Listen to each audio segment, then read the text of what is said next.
pride business aside for a second because we can't really make. All right, I want to put the black pride business aside for a second because we can't really make any real progress unless we address some very hard truths.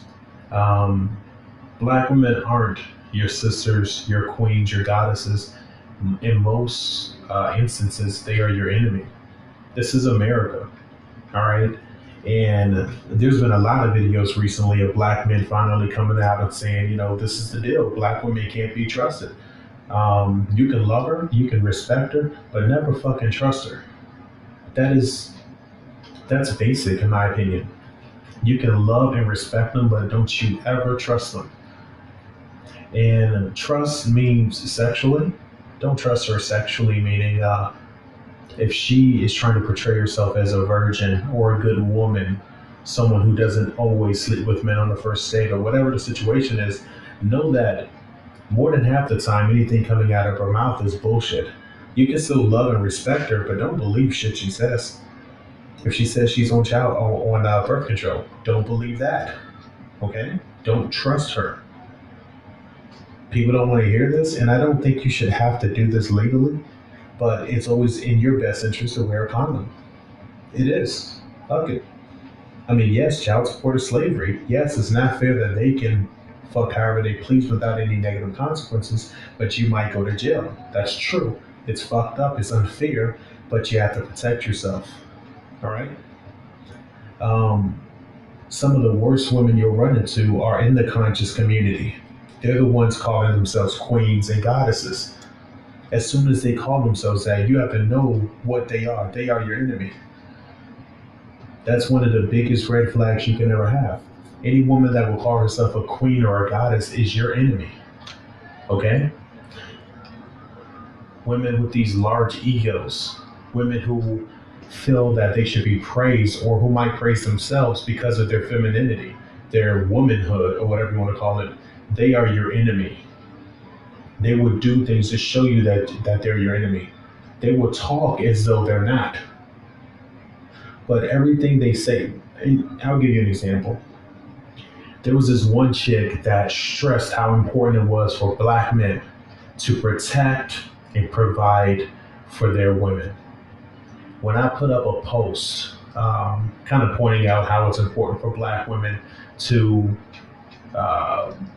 submit to black men, she took that as an insult.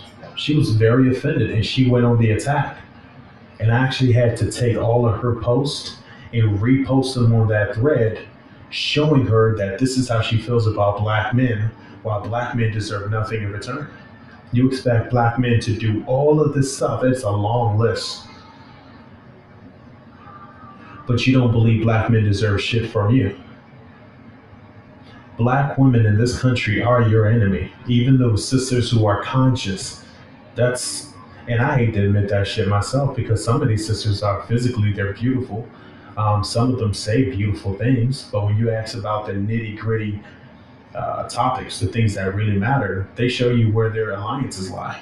Their allegiance is with white supremacy. All right. I can't help but agree with a lot of things this man is saying.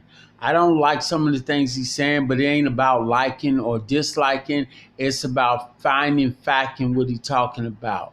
When I hear him talking about certain things, he be on point. This is why I'm adding and editing his conversation into my video in order to get a broader understanding of how important it is for you to get how we need to be aware of the females we deal with every day. Therefore, government control. That's how white supremacy works. And as long as she stands on the side of government, she cannot stand beside the black man. So when you're in these conscious, black conscious groups, when you're talking to black people who want to do something about police brutality, who want to do something about overall racism or whatever it is they're talking about, understand that the black women are with you, but only to a certain point. They might help you out here and there, but only to a certain point.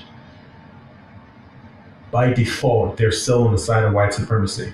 They'll talk and hang out with you here just to make sure you're not doing anything to really upset master. All right? And I guarantee you, if you're doing something too hardcore, that black woman is going to go back to the authorities, back to the white man, and report you. There's several ways that black women show you that they're not really aligned with you. They're not for that black power shit. Not black pride, not black supremacy, nothing. They're not with that shit. Pay attention to what he's saying because this is important and this is something that need to be acknowledged. Since I'm not articulating it myself, it's better to let it be said by the person who's talking. They're with that whatever serves my purpose kind of shit. All right.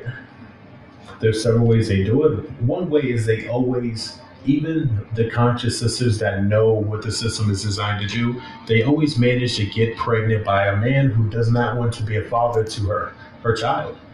He does not want children, and what do? Inevitably, they end up putting this man on child support, and they go, "Well, what else am I supposed to do?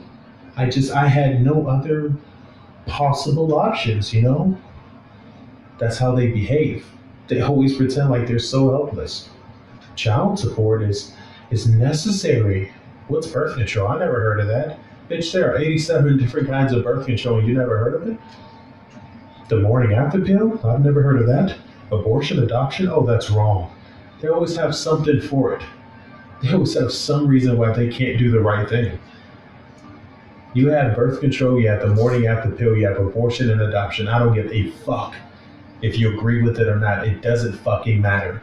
These are your options, but instead of doing anything that might help out your situation, you decide to go ahead, have a child by a man who doesn't want to be a father, then complain that he's not handling his business or doing what he has to do.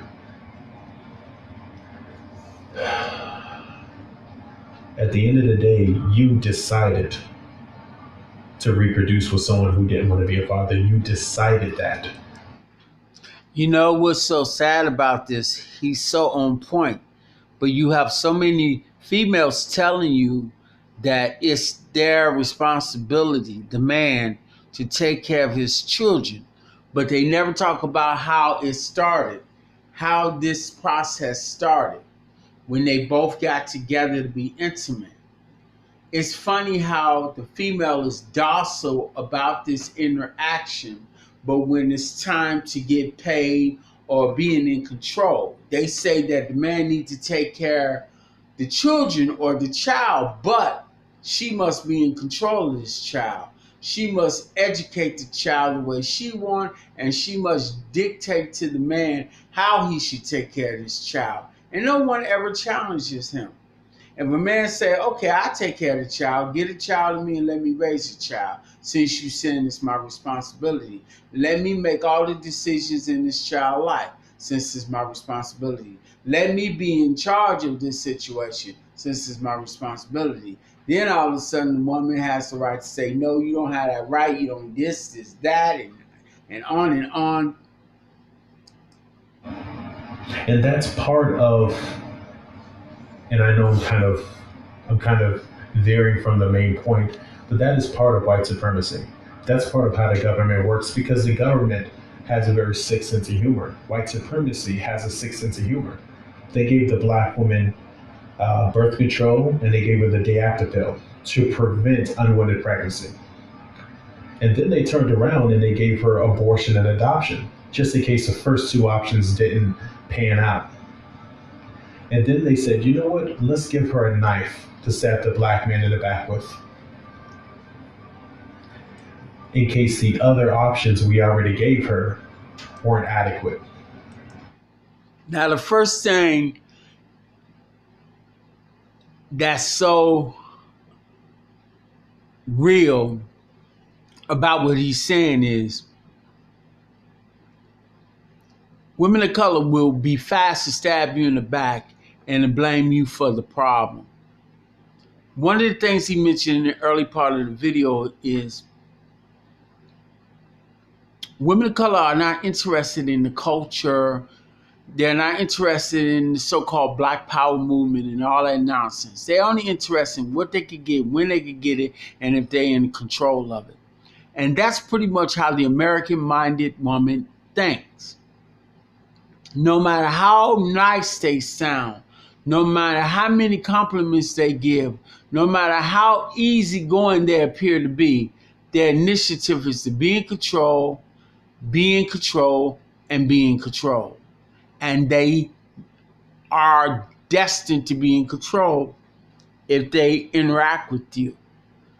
Their motive and everything. I had this high yellow female from Philadelphia um, try that BS on me, and I told her it wasn't working, so she cut me off. She wouldn't let me see my child. She used excuses until she manipulated my child into a clone of herself, and now the child is lost. She's mentally, physically, and spiritually lost. And nothing I could say or do will ever help her or bring her back to the fold of knowing who her daddy is. So now I have all these children who are mine, not connected with me, don't know me, don't respect me, and I can't do a damn thing about it because in this society, the female is always right. And now these white supremacists are sitting back, the true elites are sitting back and they're laughing because black women are choosing to destroy their own race from the inside out. They are stabbing us in the back. The black woman has been weaponized against us, and people are not trying to hear the truth.